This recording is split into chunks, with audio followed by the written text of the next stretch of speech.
This week, this Sunday, we're going to start this series of a stairway to a new humanity. That our journeys are actually progressive. Yeah, Charles Fillmore said that.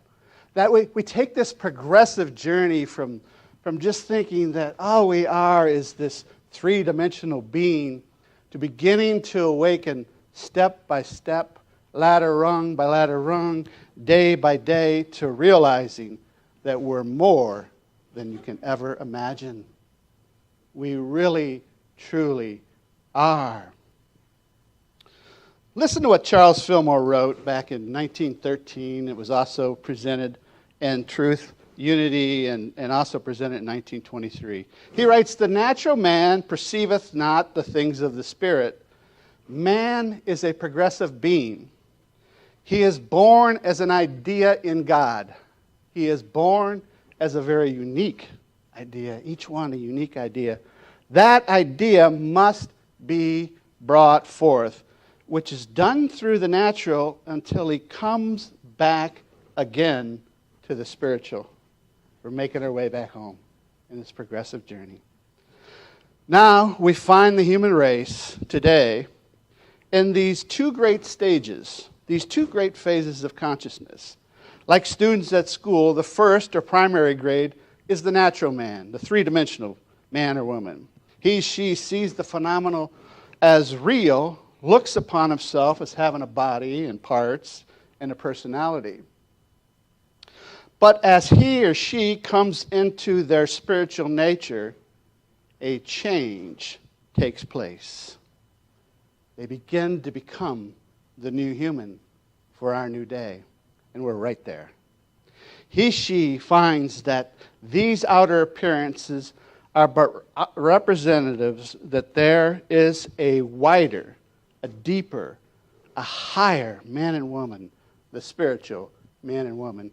This 7 weeks, we're going to take a journey to realizing more of that new human and moving just out of the boundaries of 3D consciousness into realizing what today so many are calling 5D consciousness and beginning to notice what that is. You're having these experiences, you've had these experiences on your journey, but just trusting, moving farther into that. So really this series is a series about self-discovery. Yeah. Just like Bob saying, you're bringing heaven right here to earth. The more you awaken to just who this idea is that's planted in your soul. And you begin to remember on this journey. Remember those parts that you are actually dismembered and forgotten for many reasons, and we're going to explore that. But this is what this journey is all about. It's about remembering, and then in the face of that fear, just like in our meditation this morning, being willing to trust that the universe will support you as you step further in to expressing the authentic you. You believe that? Yes. That's what we teach here at Unity. That you really are this unique, powerful individual. Sometimes when we first come into these spiritual teachings, they are so fascinating that we start to dabble in spiritual things. We're fascinated. You ever been there? Yeah, I've been there. I am absolutely fascinated with things of the sacred scriptures and how this message has been there for thousands and thousands of years. One time I was lying in bed and I was reading this Unity document and I was going through my head as all these problems I had, and then this thought arose for me. It was, why don't you try what you're reading? So sometimes we have to move beyond that because you know what? The real message to humanity is your unfolding. That's the most powerful message there is you spiritually evolving and realizing more of yourself. Your life, as Gandhi said, is your message. Yeah. So we must remember and integrate and express more of this remembrance, and that's just what this is about. A couple weeks ago we visited that story of Jacob becoming Israel, and there was this ladder that went to heaven. And really that's what that story is. It's a story of realizing the fully integrated. realizing all this potential we have and rising up that divine DNA potential within. Are you with me? Interesting. Told you I could get fascinated with this stuff. You might hear a little more of that. So, in some religious circles, as you begin to awaken more and more to this, one of the questions that we often ask ourselves is, what did Jesus really say? Right? You ever had that moment arise? It's like, what did he really say? And in my own journey, I'm not saying I'm right, I'm just sharing something. More and more, I've come to see that perhaps what was in the Gospel of Thomas really represented what he was saying. Or at least those mystery schools that were around at that time captured this understanding and shared it with us. So let me read something to you from Saying 70. I've read this before at Renaissance Unity here on a Sunday morning, but this is key to our journey rising up to the new human. Saying 70 of Gospel of Thomas. If you bring forth what is within you. In other words, if you bring forth those parts of you that you've repressed and hidden in your shadow that are just waiting to be remembered, that potential that's within you, if you bring that forth, what you bring forth will save you. It'll save humanity. It'll move us into a whole new place. What you bring forth will save you. If you do not bring forth what is within you, your own unique, divine DNA blueprint, what you do not bring forth will destroy you.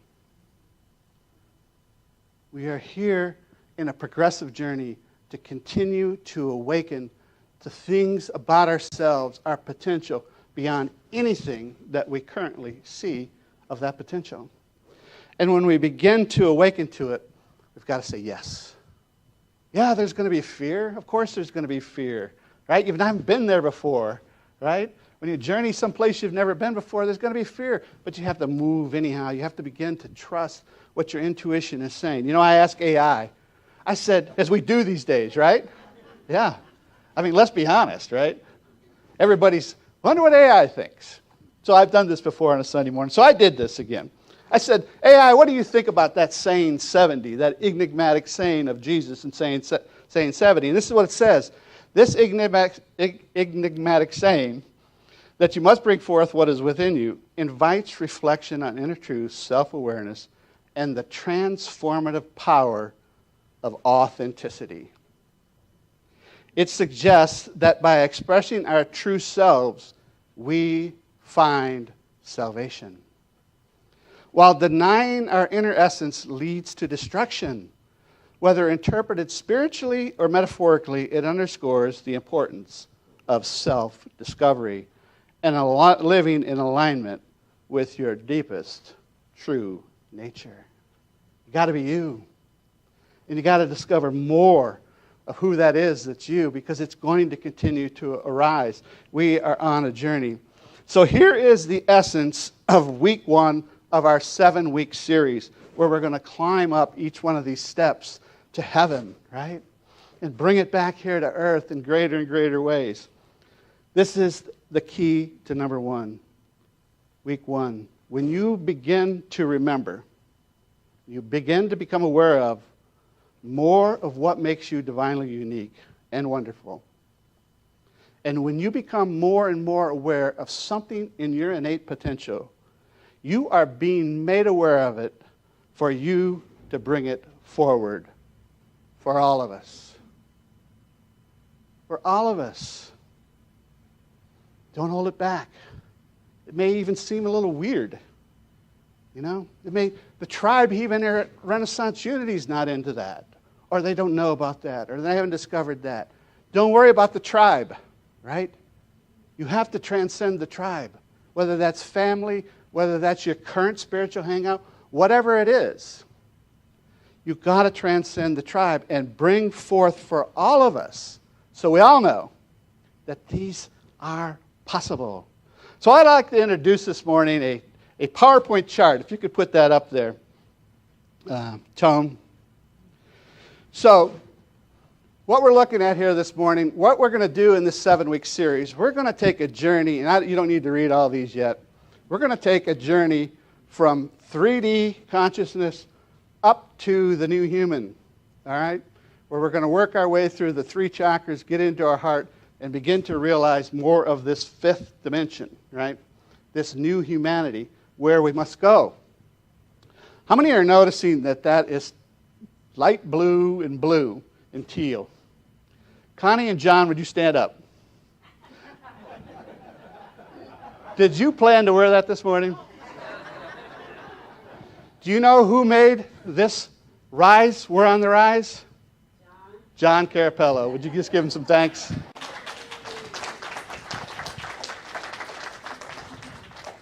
Thank you. See, that's what happens. You begin to he went into what he loved. The joy that was coming off him on this journey was just, yesterday we got emails from him, Donna and I did. Donna worked with John for quite a while as we worked through evolving this new logo for our theme in 2024 here at Renaissance Unity. We're on the rise. And then Spirit just winks at you. Don't you love it? Say yes. Yeah. More is to come. You're just beginning. That's the way it works. So the first initiation we will go through just as Jesus did. We mentioned a couple weeks ago that Jesus goes through 7 initiations. It's showing us the way to realizing this consciousness where he ascends, right? And so the first initiation is his birth, right?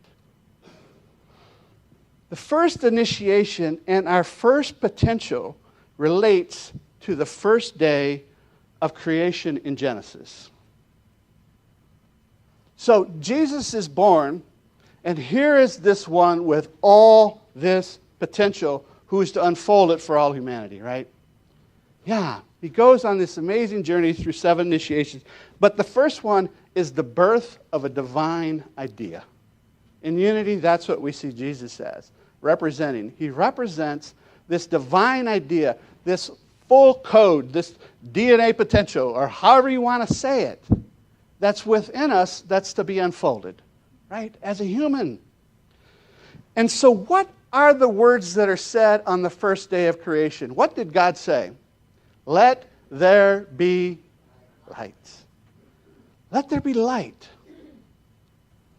The key to understanding Chakra 1 and potential of life initiation 1 is found in the actual word of light. Those of you who are Hebrew, you know that word is hour. I think I pronounce it pretty close anyhow. But if you break that word down, this is what it says. Let there be an awareness of an innate divinity in mind.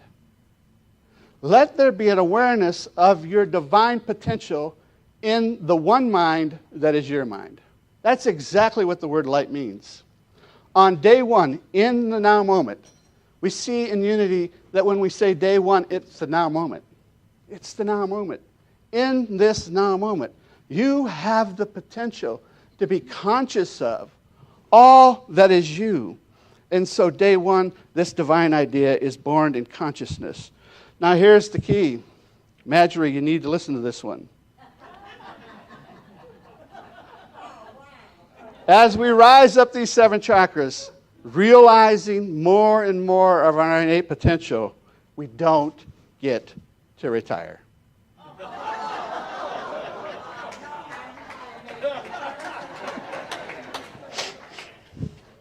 We don't get to retire from awakening, okay? You can retire from your job, but you don't want to go to where you're just complacent about where you're at with realizing who you are, right? Yeah. So what happens? Why is it that we're not completely conscious of what happens in day 1 in our life, right? Of our innate potential. What happens?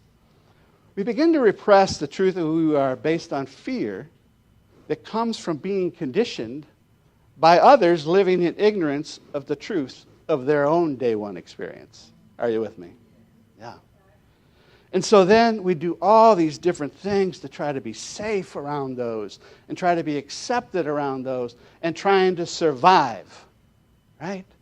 And so we begin to repress who we authentically are. And now our journey over these next 7 weeks is to release these repressions, right? That's where we're going. Let's take a look at one of them in the first level. I mean, if you are really just trying to survive and be safe, you might start working in jobs that you just don't even like, right? Why? We do it to survive, to get that same paycheck week after week after week. And before we know it, we're in a jungle of those trying to survive. Have you been there? Yeah, of course. This is what's going on. Or we're doing some things where we're trying to fit in with the tribe. We're trying to fit in with the family. Now, many at Unity have transcended that one, right? Some of us wouldn't even be here, right? Yeah. We were willing to transcend conforming to the tribe. We have to be willing. Even this tribe, okay? This can become a tribe too, you know. It can become just a bunch of common language and common way of saying things and common way of showing up. But if you're brought to something new in your awareness, don't worry about the tribe. You have to transcend that. And you have to transcend this whole idea that I'm a victim. Can you go to that next chart? You can see John's chart actually matches the progression. But here at these very low levels, I mean, there's anxiety, there's fear, there's I am a victim, right? And that's all in that 3D consciousness. So we're going to take a journey to transcend areas of our life where we're still holding back for fear and for trying to survive and for trying to fit in and trying to be safe. So how do we remember and integrate more of our wholeness at chakra 1, okay, at phase 1, if you will? We did it in the meditation this morning. We began to develop an awareness of just where is it I'm showing up and I'm not authentic, right? Then the next thing we did in the awareness is we began to become aware of, well, what is it I authentically want to be? And we began to notice that, you know, you can actually begin to be aware that there's fear there, right? I mean, if I take that step, wow, I got to let go of something. That's security for me. Or I'm not going to fit into the tribe anymore, or whatever that fear might be. And we found in our meditation this morning that don't stop taking the next step because of that. Don't wait for the fear to go away. Be okay with there being fear when you take the step, okay? Be okay with that. And we said in the meditation, remember that you are 100% successful. You're 100% successful at transcending your challenges. Here you are, as I am. You'll always be, I am, just as Connie wrote this morning. And then the third thing you can do, you can practice it this week in your exercise. This is your homework this week, right? And then just begin to go on that journey in your mind. Where is it coming from in your mind? It's coming from what's seated within you, right? That's where it's coming from. And then just begin to allow that to expand and expand and expand. You know, I listened this week to Jimmy Page and Robert Plant, who wrote this story, Stairway to Heaven, you know. And Jimmy Page says, you know, when he wrote Stairway to Heaven, he wanted it. He said it just totally defied the way you write a song. He said, I went against every method known about writing a song. And he says, I just want it to expand and expand and expand and expand. And then I listened to this interview with Robert Plant on, what is it you were writing? And he says, I'm not really sure. To this day, I'm not really sure. So God says, let there be light. On day 1, we are birthed with an authentic us. And the journey up to those new levels of consciousness is to begin to become more aware of it and to begin to step into it. So I'd like to close with some amazing fun facts that'll really make you wonder, really, really make you wonder. I asked Bob if he'd play it, and I did that. He says, I like the way you did it. So here's some fun facts that'll make you wonder, really, really make you wonder. Rising up that stairway to heaven to where we're just living full out, harmonious, joyous, abundant life as the authentic us. Does that sound like heaven? That's what it is. That's what it is. Where you and others, and you're making space for others, allowing others to take their journey to this full out, harmonious, joyous, abundant life as the authentic you, and it just keeps expanding. Do you know, here's a fun fact, do you know how many verses are in the song Stairway to Heaven? 7. Yeah. As you read that song, many see in it the shadow and transcending it and releasing the potential of that corresponding chakra. So you might have some fun with it. So, Noelle came up to me this morning and she shared something that we had some little discussion about the song Stairway to Heaven. And I said, I try to make it simple, but I'm not sure I did it. Not sure I did it. But here is the other fun fact about Stairway to Heaven. Do you know how many notes are in that song? 22 notes.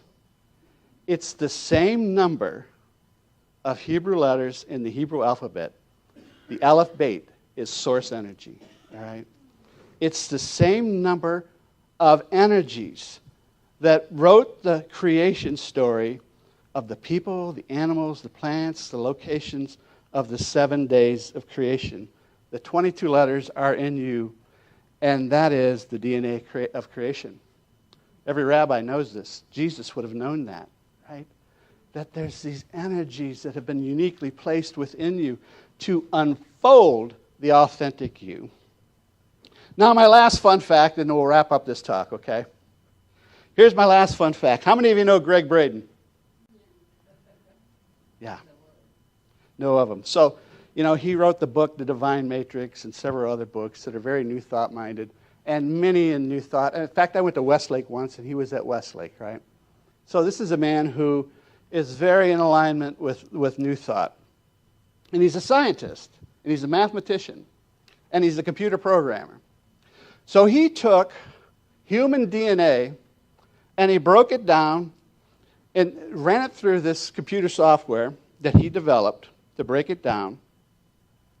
And this is what the code revealed.